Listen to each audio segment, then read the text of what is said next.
High, কেমন আছো তোমরা সবাই? আশা করি সবাই খুব ভালো আছো। Welcome to my channel Cloud9 এর ওয়েলকাম তোমাদেরকে আরও একটা নতুন ব্লগে। অফিস থেকে ফেরার পথে আজকে সোজাসুজি চলে এসেছি বারাসাতের বড় বাজারে। অন্যান্য বাজারের তুলনায় না এই বাজারটাতে একটুখানি কম দামে সবজিপত্র পাওয়া যায়। সবথেকে বড় কথা ভ্যারাইটিস টাইপ অফ সবজি পাওয়া যায়, মানে যা চাইবে মোটামুটি এখানে সব পেয়ে যাবে। বাজার করে তো বাড়িতে চলে এসেছি, কী কী বাজার করেছি সেটা আমি তোমাদেরকে জাস্ট একটু বাদেই দেখাচ্ছি। কিন্তু বাড়ি ফিরে যেটা আগে করলাম সেটা হচ্ছে মাথায় আজকে একটা প্যাক লাগাবো ভাবলাম, একদম হোমমেড ন্যাচারাল, যেটা আমি ছোটোবেলাতেই লাগাতাম। তারপরে যাই হোক, চুলের তো এখন 12টা বেজে গেছে, তো এখন আবার ব্যাক টু বেস আমি হয়ে গেছি ছোটোবেলায় যেগুলো করতাম। তো জানো তো ছোটোবেলায় আমার চুল না একদম লাল ছিল, মানে পুরো কটকটে লাল। তো বাড়িতে সবাই বলতো যে কোথা থেকে এসছে চুল এরকম লাল কেন, ফ্যামিলিতে কারোর চুল লাল না, কিন্তু আমার মাথার চুল পুরো লাল ছিল। যার জন্য চুল বহুবার কাটানো হয়েছে, কুৎকেশরীর পাতা মাখানো হয়েছে, কেশ কালার তেল মাখানো হয়েছে, তারপরে গিয়ে আমার চুল কালো ঠিক নয় ব্রাউন শেডের চলে এসেছিলো। তো তারপর জানো তো তখন তো ওই সব স্ট্রেটনিং মেটনিং ছিল না, স্মুথনিং এত কিছু ছিল না।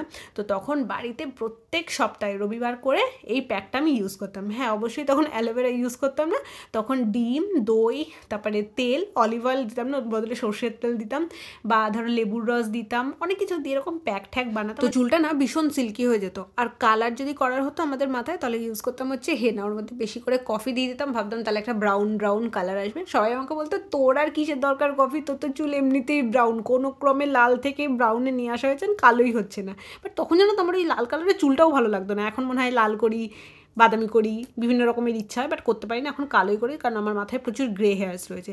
তো প্যাকটার মধ্যে কী কী দেবে, দই দেবে, অলিভ অয়েল দেবে, অলিভ অয়েল না দিলে তোমরা সর্ষের তেলও দিতে পারো, আমি ছোটোবেলায় সর্ষের তেলই দিতাম। একটা ডিম দিয়ে দিয়েছি, পুরোটাই দিয়ে দিয়েছি, কুসুমটা যদি একটু গন্ধ হয় তো কুসুমটা তোমরা স্কিপও করে যেতে পারো, বাট আমি সবই দিয়ে দিই।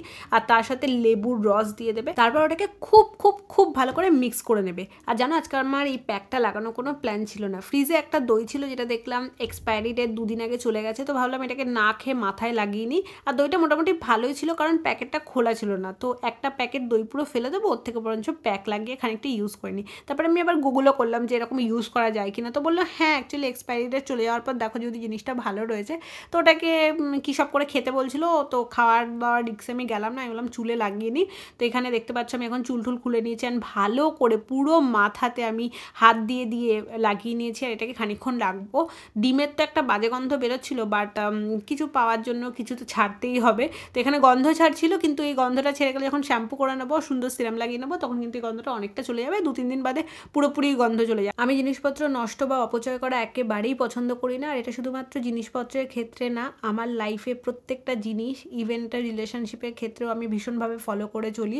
যতক্ষণ না কোনো একটা জিনিস একেবারে খারাপ হয়ে যাচ্ছে, একেবারে নষ্ট হয়ে যাচ্ছে, আমি ওই জিনিসটাকে ইউজ করার চেষ্টা করি, ইউটিলাইজ করার চেষ্টা করি, এবং জিনিসটাকে টিকিয়ে রাখার চেষ্টা করি। যখন দেখি একেবারে আমার দেওয়ালে পিঠ ঠেকে গেছে বা ওই জিনিসটার জন্য আমার অন্যান্য জিনিস নষ্ট হয়ে যাচ্ছে, তখন গিয়ে কিন্তু ওই জিনিসটাকে আমি ফেলে দিই বা ওই জিনিসটাকে আমি এন্ড করি।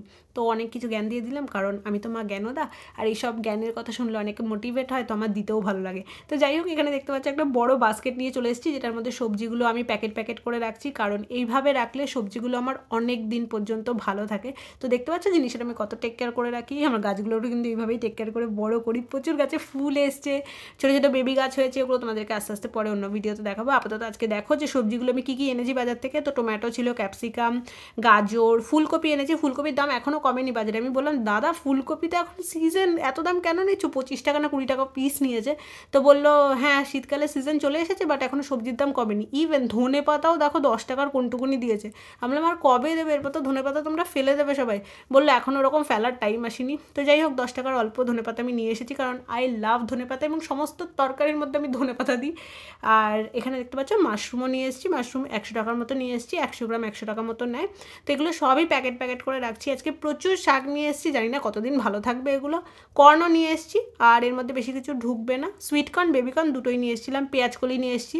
তো জানো তো ওই যে অনিয়ন লিফের বদলে আমি মাঝে মাঝে স্যুপে পেঁয়াজ কলি দিয়ে দিই, তো ফ্লেভারটা খুব ভালো পাওয়া যায়। ওখানে অনিয়ন লিফ পাওয়া যায়, গার্লিক লিফ পাওয়া যায়, বাট দামগুলো অনেক বেশি নেয় বলে আমি আর আনি না, আমি এগুলো দিয়ে কাজ চালিয়ে। দেখো এই বক্সটা তো প্যাক হয়ে গেছে, এবার বাকি সবজিগুলো টেবিলে পড়ে রয়েছে, তো এটার জন্য আমি নিয়ে আসবো। ফ্রিজের যে মেন বাস্কেটটা থাকে ওটার মধ্যেও অনেক বড় জায়গা, তো ওর মধ্যে এগুলো সব ঢুকে যাবে।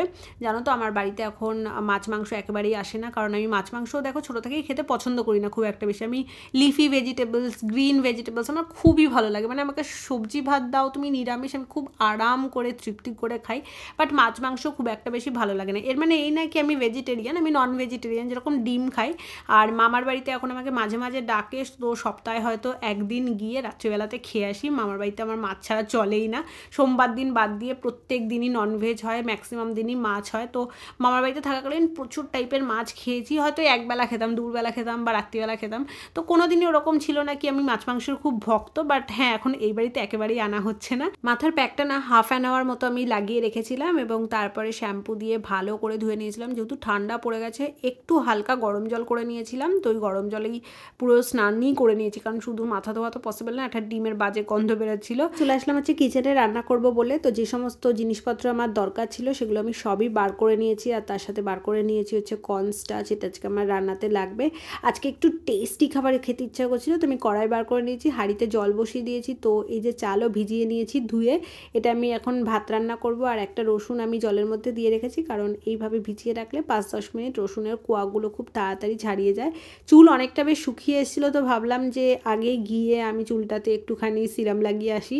ডিমের খুবই বাজে একটা গন্ধ বেরোয়, শ্যাম্পু করলে চলে যায় যদি শ্যাম্পুর ফ্রেগনেন্স সেরকম লেভেলের হয়। বাট আমি যে শ্যাম্পুটা ইউজ করি ওটাতে ওরকম বেশি ফ্রেগনেন্স নেই, তো ওই জন্য চুল থেকে বাজে গন্ধ বেরোচ্ছিলো। আর আমি এখানে এখন বিব্লান্টের একটা সিরাম বার করেছি। আমি তো বললাম সিরামটা আমি এই আলমারির ভেতরে রাখি, এগুলো আমি না এখন সরাতে হবে। আমি ভাবছি এর মধ্যে একদিন সমস্ত কিছু এখান থেকে বার করে পাশের রুমটাতে গিয়ে রেখে আসবো।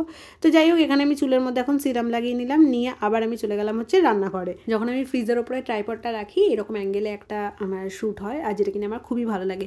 বাট এই ভালো লাগার চক্করে কী হয়েছে জানো, 2-3বার ফ্রিজ খুলতে গিয়ে পুরো ট্রাইপড ফোন সমেত আমার নিচে পড়ে গেছে। ট্রাইপডটা তো এমনিই ভাঙা, ওটাতে এমনিই ঠিক করে ফোনটা আটে না, একটু লুজ থাকে, তারপরে ফোনও ভেঙে গেছে। তো যাই হোক, এমনি আমার হাত থেকে প্রচুর ফোন পড়ে, আর এই ফ্রিজ থেকে 2বার পরে কর্নারটাও ভেঙে গেছে।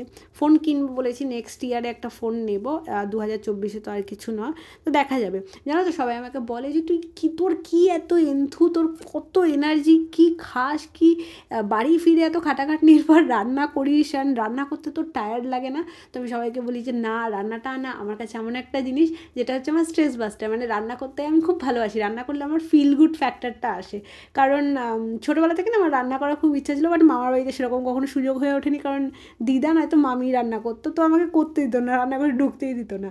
তো এই বাড়িতে আসার পর আমি রান্না শিখি করতে করতে, অ্যান্ড আমি সমস্ত কিছু ইউটিউব দেখেই রান্না শিখেছি। আর নতুন নতুন এক্সপেরিমেন্ট করতে আমার ভালো লাগে। তো যখন কোনো টায়ার্ড থাকি বা যখন আমার মুড অফ থাকে, আমার কিচ্ছু ভাল লাগছে না, খুব দুঃখী আছি, আমি রান্না করি। রান্না করতে আমার খুব ভাল লাগে। মানে রান্না করলে যে কীভাবে আমার মুডটা ঠিক হয়ে যায় আমি তোমাদেরকে বলে বোঝাতে পারবো না। তারা বুঝবে যারা রান্না করতে ভালোবাসে। আর শুধু এই না কি আমি রান্না করতে ভালোবাসি, আমি নিজে খেতে ভালোবাসি, প্লাস রান্না করে খাওয়াতে ভালোবাসি। ওই জন্য আন্টিকে দিয়ে আসি মাঝে মাঝে দেবদুদাদের ঘরে। আর মাঝে মাঝে আমি রান্নাও করি না, এরকম তখন এভরিডে ব্লগ করা হয় না, এরকম না যে আমাকে প্রত্যেক দিন রান্না করতে হয়।